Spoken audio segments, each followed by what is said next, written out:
Hey, my name is Matt Johnson, and if you've ever walked with a fancy schmancy electronic gimbal, you may have noticed your footage has a bit of vertical bounce in it when you walk that results in your footage looking electronic and not organic, and overall bad. This is because the vast majority of electronic gimbals reduce left to right and forward and back movement, but unless they have a set of vertical stabilization arms like DJI's Ronin 4D that dampen vertical movement, you are going to need to change the way that you film to get rid of that vertical bounce. So in this video, I'm going to be sharing with you two filming techniques that will help you completely eliminate that vertical bounce when walking with your gimbal, as well as give you dramatically smoother and more organic gimbal shots that look absolutely beautiful. Starting off, have you ever been in a band?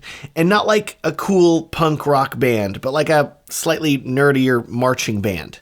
I personally haven't, but I did learn this first walking technique from my friend that was in a marching band.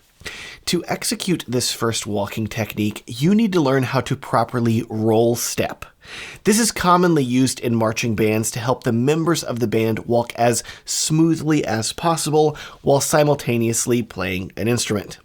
So, here's how to roll step. Typically, whenever you walk, your body isn't focused on smoothness. It's focused on not having you fall over. Because of this, sometimes when you take a step, you may need to put your weight on the balls of your foot, or on the side of your foot, or on your heel, wherever your body needs to put it to keep your balance. Roll stepping, on the other hand, is a far more intentional form of walking, where you are optimizing your walking to be as smooth as possible. Instead of letting your body determine where your foot is going to land, you want every step that you take to land on the back of your heel and then roll forward to the front of your toes, and then you step and do it again. Instead of a flat foot landing, your foot is going to look like it's rolling from heel to toe. You then do this with your other foot and on from there. This is going to feel really weird at first because you're typically not going to be used to paying attention to how your feet are landing when you're walking. But whenever you're holding a gimbal, this technique of roll stepping will make a massive difference in your smoothness and stability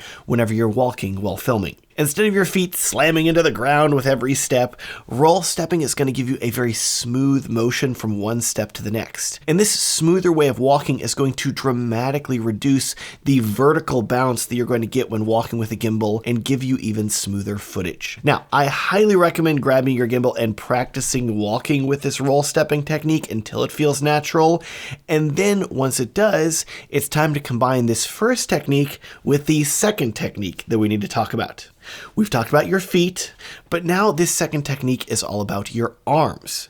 If you want to stabilize your gimbal and especially reduce vertical movement, you need to lock your elbows down at your sides. If you hold your gimbal out in front of you with your arms extended, which will get exhausting quickly, any bouncing in your steps or vertical movements will be transferred to your gimbal. Instead, though, if you lock your elbows down at your sides and then hold your gimbal out in front of you, you can use your forearms as vertical stabilizers that will help prevent that vertical movement. To do this properly, put your elbows down at your side and then bring your forearms up while holding your gimbal. Then, while you are walking, focus on reducing any vertical movement of your forearms. Your locked elbows should make this very easy to do. And then, whenever you combine this with roll stepping, which further reduces your vertical movement, your gimbal walking shots are going to be smoother than ever before.